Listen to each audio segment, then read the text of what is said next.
ابراہا کعبہ سے اتنی نفرت کیوں کرتا تھا کہ 60,000 کی فوج لے کر اس نے کعبہ پر حملہ کر دیا، کیونکہ کعبہ عربوں کے لیے ایک مقدس جگہ بن چکی تھی۔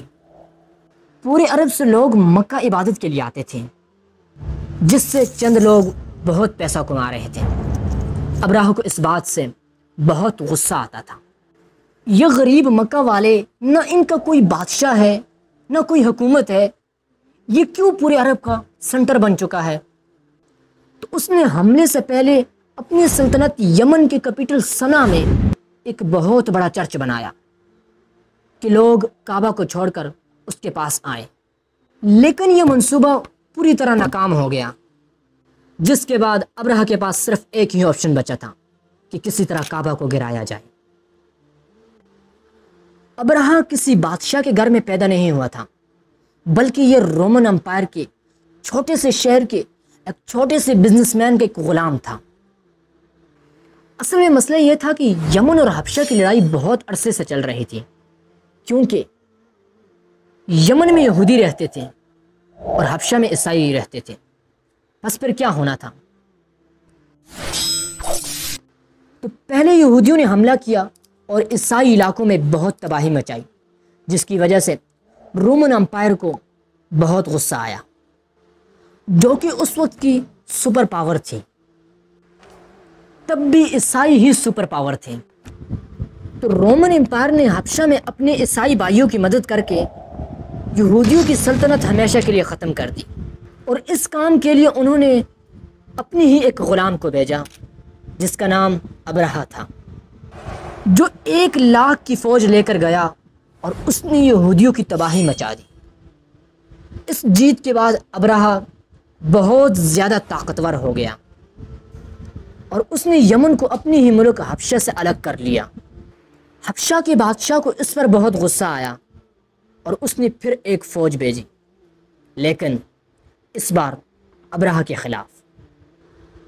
اس نئی فوج نے اپنے ہی جنرل کو قتل کر کے ابرہہ کے سامنے پیش کیا اور ابرہہ کی فوج میں شامل ہو گئے، جس کے بعد ابرہہ پورے عرب کا سب سے طاقتور بادشاہ بن گیا اور پورے عرب میں اس کا خوف پھیل گیا، سوائے ایک چیز کے۔ ہر سال پورے عرب سے ہزاروں لوگ مکہ کے طواف کے لیے جایا کرتے تھے، تو ابرہہ نے سوچا اس میں کون سی بڑی بات ہے، ہم بھی ایک بنا لیتے ہیں۔ اس نے اپنے کیپٹل میں ایک عالی شان چرچ بنایا، جس کو اس نے پوری دنیا کے ہیرے اور جواہرات سے بھر دیا۔ یہ بلڈنگ پورے عرب میں سب سے خوبصورت اور عالی شان بلڈنگ تھی۔ عربوں نے اس سے پہلے ایسی کوئی خوبصورت چیز نہیں دیکھی تھی، لیکن کوئی بھی اس کی عبادت کے لیے نہیں آیا اور سب اس پرانے کعبہ کی طرف جاتے رہے۔ اتنا خرچہ اور اتنا سب کچھ کرنے کے بعد بھی جب ابرہہ فیل ہوا، اس کے پاس صرف ایک ہی آپشن بچا تھا کہ اس نے 60,000 کی فوج جمع کی اور اس نے کعبہ پر حملہ کر دیا۔ عربیوں کو پتہ تھا کہ وہ اس کا مقابلہ نہیں کر سکتے۔ کچھ قبیلوں نے لڑائی کرنے کی کوشش کی، لیکن ابرہہ نے ان سے کہا کہ میں کوئی خون خرابہ نہیں چاہتا، وہ صرف کعبہ کو گرانا چاہتے ہیں تاکہ لوگ کعبہ کو چھوڑ کر اس کے چرچ میں آئیں۔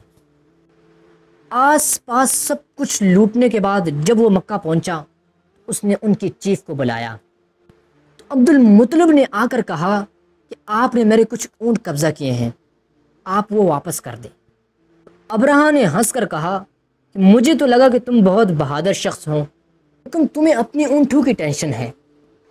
عبد المطلب نے کہا کہ میں صرف اپنے اونٹوں کا مالک ہوں، اس گھر کا جو مالک ہے وہ جانے اور تم جانو، لیکن اتنا میں بتا دوں کہ آج تک اس گھر کو کوئی نقصان نہیں پہنچا پایا۔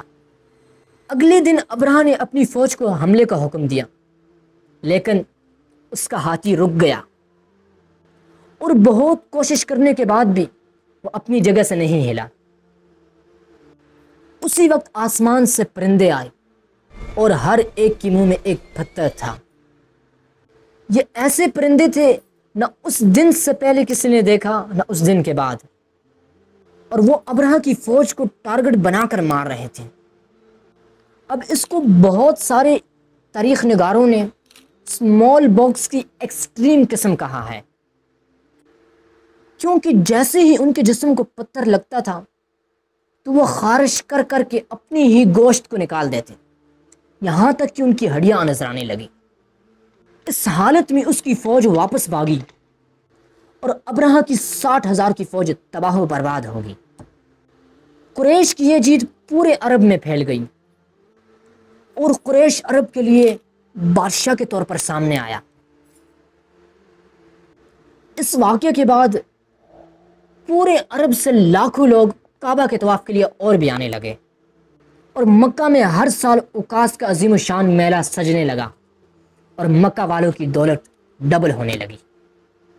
لیکن اسی سال اچانک ایک دن ایران کے سب سے بڑے ٹیمپل میں جو آگ سالوں سے چل رہی تھی وہ بجھ گئی، اور اسی دن مکہ میں ایک یتیم بچہ پیدا ہوا جس کا نام تھا محمد صلی اللہ علیہ وسلم۔